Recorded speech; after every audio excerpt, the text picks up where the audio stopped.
क्या यह मंदिर स्वयं महादेव की इच्छा से प्रकट हुआ था? यह पशुपतिनाथ में आज भी शिव किसी रूप में विराजमान है और क्या यहाँ आने मात्र से पापों का नाश हो जाता है? दोस्तों, नेपाल की राजधानी काठमांडू में स्थित पशुपतिनाथ मंदिर सिर्फ एक मंदिर नहीं बल्कि आध्यात्मिक ऊर्जा और चमत्कारी घटनाओं का केंद्र है। यह स्थान न केवल श्रद्धालुओं को बल्कि इतिहासकारों और वैज्ञानिकों को भी चौंकाता रहा है। क्या सच में यह मंदिर स्वयंभू है या फिर इसे किसी राजा द्वारा बनवाया गया था? और क्या शिवलिंग के 4 मुख स्वरूप सृष्टि के 4 युगों से जुड़ा हुआ है? मंदिर के गर्भगृह में आम लोगों का प्रवेश क्यों निषेध है? क्यों यहाँ की आरती मंत्रों का कंपन पूरे वातावरण को दिव्य बना देता है? और क्या ये सच है कि जब भी नेपाल किसी संकट में होता है तब मंदिर से पहले ही संकेत मिलता है? दोस्तों, आज की इस वीडियो में हम आपको बताएंगे पशुपतिनाथ मंदिर के उन रहस्यमयी गलियारों और प्राचीन कथा के बारे में जिसमें इतिहास, धर्म और विज्ञान के आधार पर खोजे गए उन रहस्यों को जो इसे मंदिर से कहीं अधिक शिव का सच्चा धाम बनाते हैं। दोस्तों, आज हम जिस धाम की बात करने जा रहे हैं वो न सिर्फ 12 ज्योतिर्लिंगों में से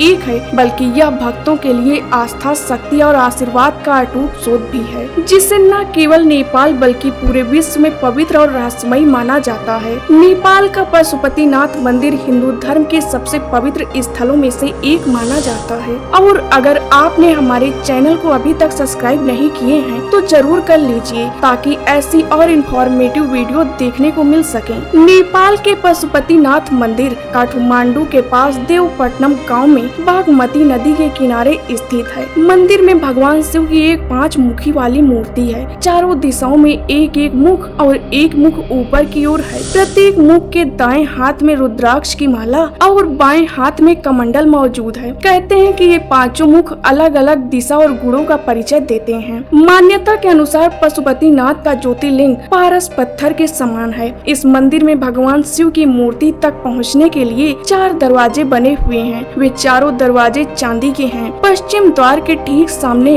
नंदी की विशाल प्रतिमा मौजूद है जिसका निर्माण पीतल से किया गया है। इस परिसर में वैष्णव और शैव समुदाय के कई प्राचीन मंदिर और प्रतिमाएं मौजूद हैं। पशुपतिनाथ मंदिर को शिव के 12 ज्योतिर्लिंगों में से एक माना जाता है और केदारनाथ मंदिर का आधा भाग भी कहा जाता है। ये मंदिर हिंदू और बौद्ध वास्तुकला का एक मिश्रण है। यह मंदिर लगभग 264 हेक्टेयर क्षेत्र में फैला हुआ है जिसमें 518 मंदिर और स्मारक सम्मिलित हैं। मंदिर की 2 स्तरीय छत का निर्माण तांबे से किया गया है जिस पर सोने की परत चढ़ाई गई है। मंदिर वर्गाकार के चौतरे पर बना हुआ है जिसकी आधार से शिखर तक की ऊंचाई 23 मीटर है। दोस्तों, मंदिर परिसर के भीतर 2 गर्भगृह मौजूद हैं। भीतरी गर्भगृह वह स्थान है जहां शिव की प्रतिमा स्थापित है जबकि बाहरी गर्भगृह एक खुला गलियारा है। भीतरी गर्भगृह में मौजूद मंदिर और प्रतिमाओं में से वासुकी नाथ मंदिर, उन्मत्ता भैरव मंदिर, सूर्य नारायण मंदिर, कीर्ति मुख भैरव मंदिर, बुधा नीलकंठ मंदिर, हनुमान मूर्ति और 184 शिवलिंग प्रमुख रूप से शामिल हैं, जबकि बाहरी परिसर में राम मंदिर, विराट स्वरूप मंदिर, 12 ज्योतिर्लिंग और 15 शिवालयों के साथ गुहिलेश्वर मंदिर के दर्शन किए जाते हैं। दोस्तों, पशुपतिनाथ मंदिर के बाहर आर्य घाट स्थित है। पौराणिक काल से ही केवल इसी घाट के पानी को मंदिर के अंदर ले जाने की मान्यता है। पशुपतिनाथ का अर्थ होता है जीवन का स्वामी। इस मंदिर की काफी सख्त परंपराएं भी हैं, जिसके अनुसार गैर हिंदू भक्तों को बागमती नदी के दूसरे किनारे से ही मंदिर को देखने और दर्शन करने की अनुमति होती है। इस मंदिर के दर्शन के लिए भारत ही नहीं बल्कि विदेशों से भी असंख्य यात्री और पर्यटक काठमांडू पहुंचते हैं। इस मंदिर को 1979 में विश्व धरोहर में सम्मिलित किया गया था। पशुपतिनाथ मंदिर काठमांडू का सबसे पुराना हिंदू मंदिर माना जाता है। इस मंदिर की उत्पत्ति पूर्व वैदिक काल की मानी जाती है। माना जाता है कि यह लिंग वेद लिखे जाने से पहले ही स्थापित हो गया था। नेपाल महात्म्य और रेवखंड पर आधारित स्थानीय कथा के अनुसार वाराणसी में देवताओं के स्वामी भगवान शिव निवास करते थे।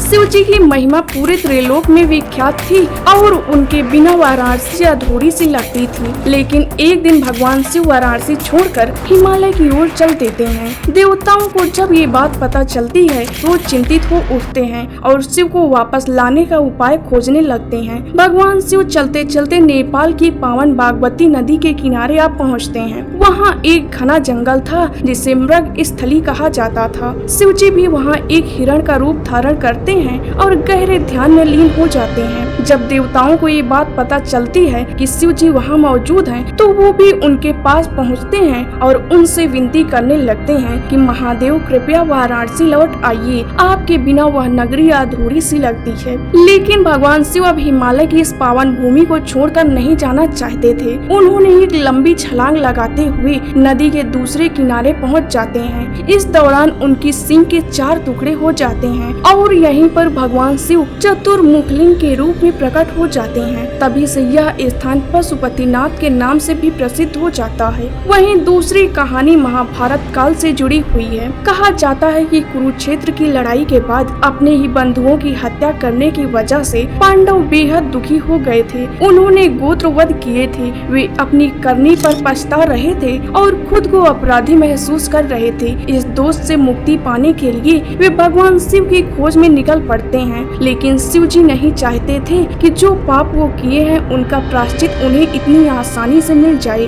जब पांडव शिव जी के पास पहुंचते हैं तो शिव जी एक बैल का रूप धारण करके भागने लगते हैं, परंतु पांडव उन्हें पहचान लेते हैं और उनका पीछा करते हैं। इस दौरान भगवान शिव जमीन में लुप्त होने लगते हैं। तब पांडव उनका पैर पकड़ लेते हैं और जब वह पुनः प्रकट होते हैं तो उनके शरीर के टुकड़े अलग अलग स्थानों पर बिखर जाते हैं। नेपाल के पशुपतिनाथ में उनका मस्तिष्क गिरता है, केदारनाथ में उनका कुबड़ मिला, तुंगनाथ में बैल के आगे की टांगे गिरती हैं, मध्य माहेश्वर में नाभि वाला भाग गिरता है और कल्पनाथ में बैल की सींग गिरती हैं। इसीलिए कहा जाता है कि जो भी पशुपतिनाथ के दर्शन करता है उसे केदारनाथ भी अवश्य जाना चाहिए। दोस्तों, इस मंदिर का जीर्णोद्धार समय के साथ कई बार करवाया गया है। मंदिर के वर्तमान स्वरूप का जीर्णोद्धार 1992 ईस्वी में किया गया था। पशुपतिनाथ का मुख्य मंदिर परिसर और गर्भगृह को छोड़कर बाकी हिस्सा अप्रैल 2015 के नेपाल भूकंप में क्षतिग्रस्त हो गए हैं। पशुपति मंदिर के संबंध में ये मान्यता है कि जो भी व्यक्ति इस स्थान के दर्शन करता है उसे किसी भी जन्म में फिर कभी पशु योनि प्राप्त नहीं होती है। लेकिन एक नियम यहाँ का ये भी है कि जब भी मंदिर जाएं तो सबसे पहले नंदी के दर्शन न करें, नहीं तो पुनर्जन्म में पशु योनि ही प्राप्त हो सकती है। कहा जाता है कि जो भी व्यक्ति इस मंदिर में ध्यान करता है उसकी सारी समस्याएं दूर हो जाती हैं। सूर्य उदय से पहले मुख्य गर्भगृह में प्रवेश निषेध है। ऐसा माना जाता है कि सूर्य उदय से पहले भगवान शिव स्वयं यहाँ ध्यान में रहते हैं। एक कथा के अनुसार एक बार नेपाल में भीषण भूकंप आया था जिसमें पूरा क्षेत्र हिलने लगा था। उस समय मंदिर भी हिलने लगा और उसके गिरने का खतरा हो गया था। तभी मंदिर में स्थापित नंदी की मूर्ति से एक तेज प्रकाश निकलता है, जिसके बाद भूकंप पूरी तरह से खत्म हो जाता है। स्थानीय भक्तों का मानना है कि यह भगवान शिव की कृपा थी जो नंदी मंदिर को बचा लिए। महाशिवरात्रि के दिन इस मंदिर में सबसे बड़ा उत्सव मनाया जाता है।